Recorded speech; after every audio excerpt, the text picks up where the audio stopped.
Now y'all have already watched the screencast on this. There was an exercise where f0 was used to solve the SRK equation of state for one gas, gas A.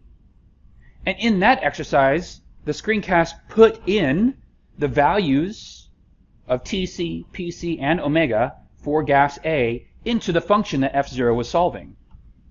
That means that function that was written can only be used for gas A.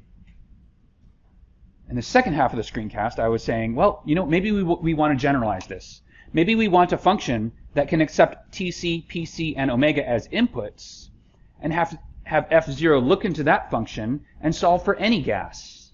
So if we look down in where we were in the screencast, at this point in the screencast, we said, all right, we're going to make a function that solves the SRK equation of state given the volume, temperature, pressure, critical temperature and pressure, and the acentric factor. This is exactly the function that we wrote last time, and last time we called it topic 03 underscore Newton SRK underscore FTN dot M. So let's go over into a script that was used in the example problem.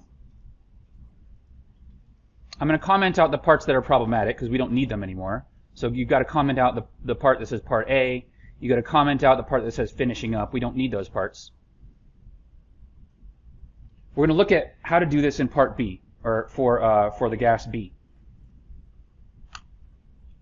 Now we have our Tc, Pc, and omega. We have our temperature and pressure that are defining our system, and we want to calculate the volume of the gas B using f0. So what f0 requires, so you say whatever your output is, in this case V hat B, that's your solution, that's equal to f0 of my function handle variable and my initial guess, VB0. So that will call f0 for us. Now the problem is the f handle is not defined yet. That's the main thing that I want to go over here.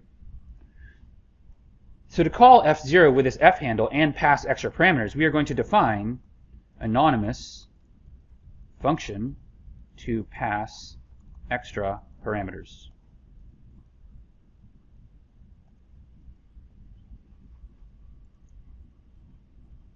So an anonymous function starts out with the @ symbol that designates it as an f handle, as a function handle. Then you get parentheses, and inside the parentheses you tell the f handle what it's a function of. What variable is it a function of? And we want this to be a function of volume, right? Because that's what we're varying.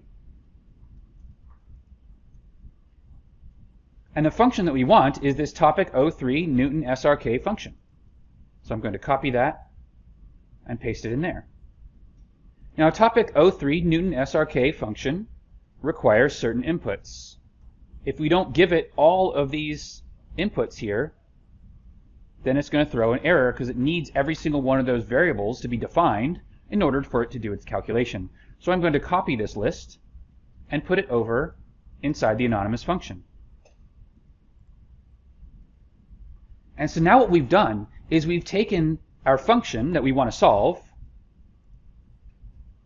we've embedded it inside of an f handle that only allows the volume to be variable. Right? Because f0 is expecting a function of a single variable. And so now this f handle is an anonymous function of a single variable, and that anonymous function puts in that single variable and calls upon this function to solve. Now when you define this function handle, at the time that you define it, all the other variables inside the anonymous function take on their values that they have at that moment. So if I put a stop sign on line 38, oh, this is something weird. When you put a stop sign on a line where you define an anonymous function, it asks if you want to stop before you define the anonymous function or inside the anonymous function. So that's confusing. Let's not do that. Let's put the stop sign at line 37.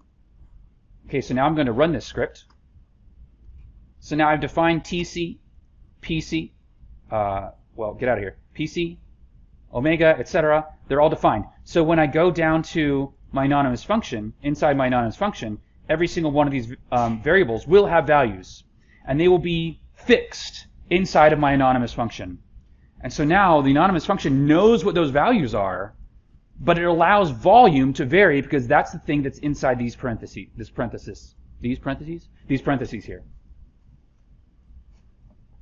So just to recap, what I've done is I've converted my function over here, which is a function of 6 variables, but I want it only to be a function of the first variable. So I've converted that to a function of 1 variable by defining it inside of an anonymous function. And the other 5 variables are taking on their values at the moment that the anonymous function is defined. So this is exactly what we want. We're passing values of t, p, tc, pc, and omega into f0, but we're doing it by embedding those within our f handle. Okay, all right, so this should work. And if I run this, hopefully this will work. And if I run it, it gives me my answer for my molar volume of B, which is 1.9027 liters per mole.